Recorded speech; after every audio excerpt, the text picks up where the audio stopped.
अस्सलाम वालेकुम। आज एक बहुत ही चटपटी और मज़ेदार सी कहानी सुनाने जा रहे हैं हम आपको।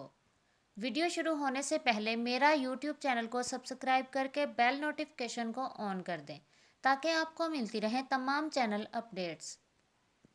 चलिए चलते हैं नावल की जानिब, जिसका नाम है छपा के छई, जिसकी राइटर हैं फरजाना खर्ल। मैं तुमसे मोहब्बत करता हूँ। वह इसका चेहरा वराफ्तगी से तक रहा था। मगर मैं तुमसे मोहब्बत नहीं करती। महविश हयात ने इसकी आंखों में आंखें डालकर इनकार कर दिया। गरूर तो देखो, इनकार कर रही है, मुकर रही है मोहब्बत से, वो भी हमायूं सईद के इजहार पे। अदन ने रिमोट काफ़ी गुस्से से उठाया, फिर एक झटके से टीवी बंद कर दिया। हाँ हाँ, यही इजहार मोहब्बत मुझसे कभी करके तो देखे। कसम से अपना दिल निकालकर इसके बाएं पहलू पे टांक ना दूं तो मेरा नाम बदल देना।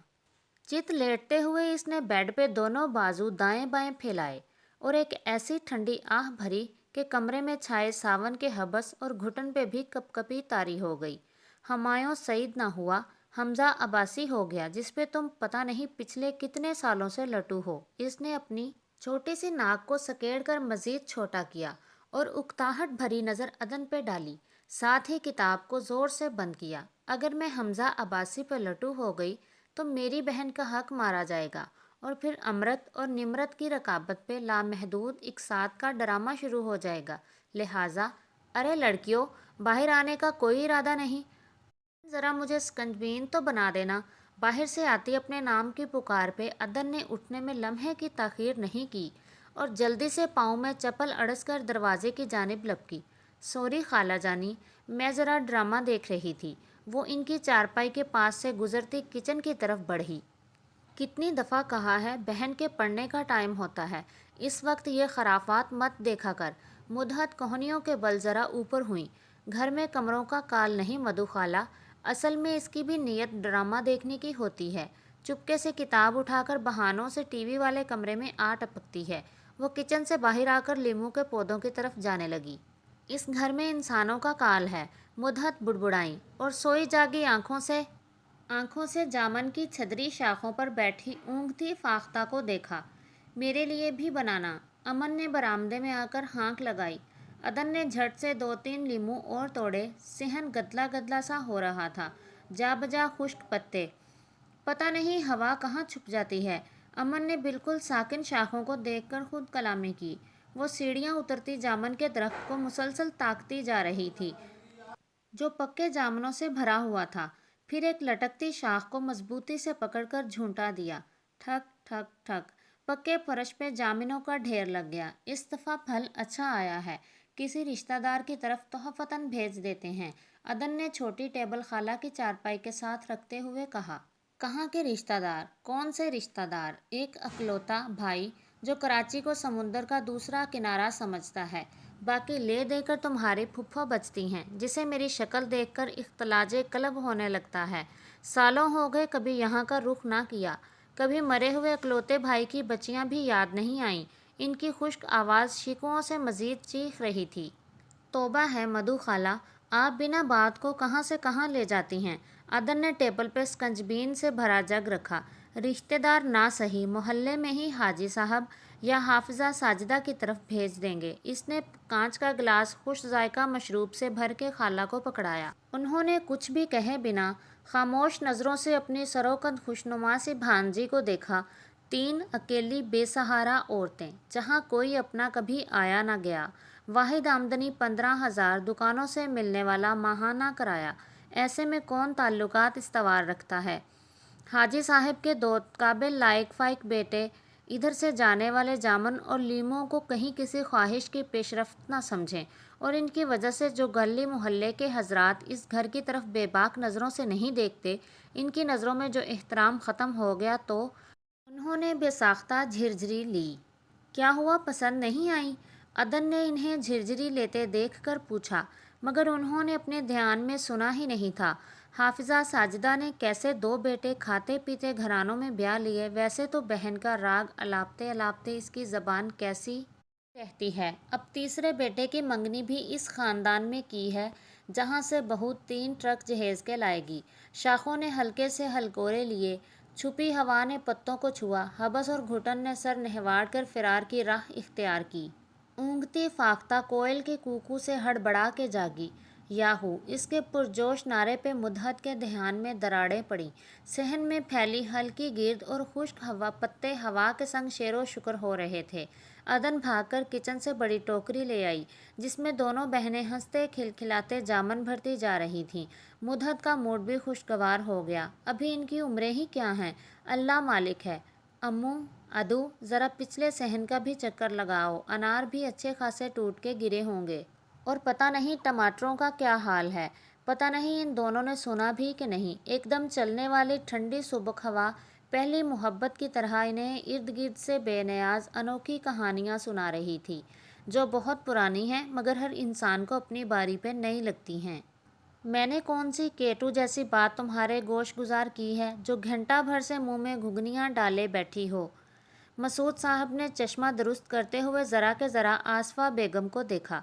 केटो ही सामने ला खड़ा करते या फिर मेरे सर पे ही दे मारते, जो ज़रा सा भी चूँ चरा करती, मगर उन्होंने पल भर को गहरा सांस भरा। फिर शोहर पे कातिलाना निगाह डालकर गोया हुई, मगर ऐसी मेरे ज़ख्मों पे नमक छिड़कने वाली बेदर्द बात मुंह भर के नहीं करनी चाहिए थी आपको। ला हौल वला कुव्वता। आसफा बेगम, कभी सीधी बात को टेढ़ा करके समझने वाली आदत ना गई तुम्हारी। और खुदा न खास्ता कौन से ज़ख्मों पे नमक पाशी हुई है, कैसे नादीदा ज़ख्म जो हमें तो पिछले 28 बरसों से नज़र ना आए, जहाँ कभी भोले भटके से बात हनान या इसकी बच्चियों की हो, खुद ही कुंद छुरी से खुद को ज़िबा करके ज़ख्मों का वावेला शुरू कर देती हो। मसूद साहब ने तासुफ से अपनी बेगम को देखा, ज़ब्त और गुस्से के मारे जिनका चेहरा लाल भभूका हो रहा था। मैं हनान को कभी माफ़ नहीं कर सकती। मेरी जान से प्यारी सहेली के अरमानों का खून किया था इसने। 2 दफ़ा दिल तोड़ा इसने। इसकी ना सिर्फ आवाज़ बल्कि वजूद भी अर्तआश की जद में था। फिर भी इनका बस नहीं चल रहा था कि शोहर पे किस तरह चढ़ाई करें। ऐसी कौन सी एल्फी तुम्हारी सहेली ने ईजाद की थी कि पहली दफ़ा दिल टूटा फिर जोड़ लिया।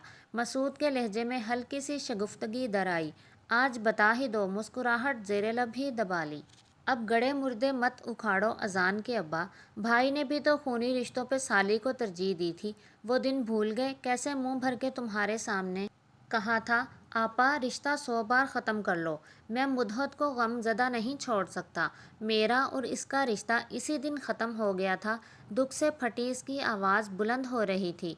तुमसे क्या रिश्ता ख़त्म किया, समझो सबसे ही ख़त्म कर गया। मुद्दत से, बच्चियों से कैसी बद्दुआ लगी थी इसे, किसी का भी हो के ना रह सका। फिर रोना कैसा। मसूद साहिब आप दीदा हो गए। ऐनक उतार कर आंखों में उतरी नमी साफ की। आंसू लड़ियों की सूरत आसिफा की आंखों से भी बह रहे थे। मसूद के दिल को कुछ हुआ। असल में वो तुम्हारी सहेली को बेवा नहीं करना चाहते थे। एहसान मानो इनका। उन्होंने माहौल की अफजुर्दगी दूर करने के लिए गुफ्तगू का रुख दूसरी तरफ मोड़ा। वो तुम्हारे दिल की कली 2 दफ़ा दिल जोड़ के कैसे शादा फरहां ज़िंदगी गुजार रही है। ना वो तुम्हारे भाई की मोहब्बत में जोगन हुई और ना ही मोहब्बत में इसके नाम पे ज़िंदगी गुजारने का खुद से अहद बांधा। अब वो खुल के मुस्कुरा रहे थे। सहराओं की खाक छानती, बिजली लेकर किसी बेले को आबाद करती, फिर मानते कि वो मोहब्बत की मारी थी। मगर इन मोहतरमा ने क्या खूब शोहर का घर आबाद किया कि माशाअल्लाह से 7 बच्चे महबूब के हिजर में पैदा कर लिए। मुस्कुराहट इनके होंठों के किनारों से फूटी पड़ी जा रही थी। आपसे तो खुदा ही जीते। और हाँ, वो उठते उठते कुछ याद आने पे दोबारा बैठ गईं। ये अपनी बेतुकी ख्वाहिश अजान के सामने मत रखना, समझो। ना तुमने कुछ कहा ना मैंने कुछ सुना। मसूद ने इन्हें बगौर देखा। रिश्तों की पहेलियां अब हमारे ज़मानों की तरह गंजलक नहीं रहीं। पहेलियाँ हमारे ज़मानों की तरह गंजलक नहीं रहीं। आजकल के बच्चे तो पूरा पज़ल हल कर लेते हैं। उन्होंने अपने ख़यालात की खिचड़ी में जो तड़का लगाया था, इसकी खुशबू कम अज़ कम आसफ़ा नहीं सूंघ सकती थी। आफ़ियत असबात में सर हिलाने में ही थी, सो उन्होंने भी ज़ोरों शोर से सर हिला दिया। और हाँ, वो चलते चलते रुकी। सहराओं की खाक मजनू ने छानी थी और बेला रांझे ने आबाद किया था। मेरी सहेली की जिन्स तो मत बदलें। वो कुढ़ती बुड़बुड़ाती पैर पटकती बेडरूम से बाहर चली गई। मसूद का दिमाग एक नई कहानी के ताने बाने बुनने में लगा हुआ था, जिसमें इनके पसंदीदा किरदारों ने इनकी मर्ज़ी के रंग भरने थे। या फिर कोशिश करने में क्या हर्ज था। کیا خیال ہے آپ کا؟ اس نے اٹک اٹک کر پڑھا۔ اس کی انگلش اب اچھی ہوتی جا رہی ہے۔ یہ اس کا ذاتی خیال تھا۔ اب میں نہ صرف اسپیلنگز اچھی کر لیتی ہوں بلکہ حروف پہچاننے لگی ہوں۔ آمو، ذرا پڑھ کر بتانا یہ کس نے میرا خیال پوچھا ہے۔ اس کا لہجہ یہ بات کرتے ہوئے تجسس جیسی روشنی سے چمکا تھا۔ امن نے سر اٹھا کر ایک گہری نظر اس پر ڈالی۔ کچھ ڈھونڈتی ہوئی، کچھ کھوجتی ہوئی وہ لمبی لمبی ہری مرچیں کاٹ کر مدحت کے سامنے پڑی۔ یہ قسط تو پہنچی اپنے اختتام تک۔ بہت جلد ملتے ہیں انشاءاللہ اگلی قسط کے ساتھ۔ تب تک کے لیے اللہ حافظ، فی امان اللہ۔